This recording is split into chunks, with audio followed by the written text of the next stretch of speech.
Hello বন্ধুরা, আজকে আমরা চলে আসলাম সেই কালার রুটি খেতে। এই যে জায়গাটার নাম বল্লভপুর থেকে একটু মাঠের মধ্যে। এই দেখুন কিভাবে কালার রুটি তৈরি করছে।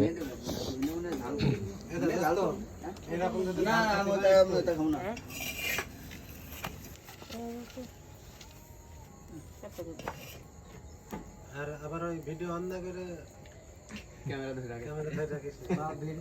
না ভিডিও করবেন এইভাবে। আরে দাদা, কি অবস্থা? আর মাপু চাই দোয়াও চাই। আচ্ছা, এই যে এখানে খাওয়া দাওয়া চলছে, মনে হচ্ছে 3-4 দিন না খাইছিল। বাচ্চা ভাই ফিনিশ? আমার একটা শেষ। ও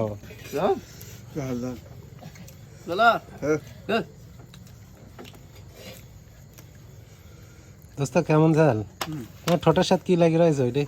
মরিচের বিচি? আচ্ছা আচ্ছা।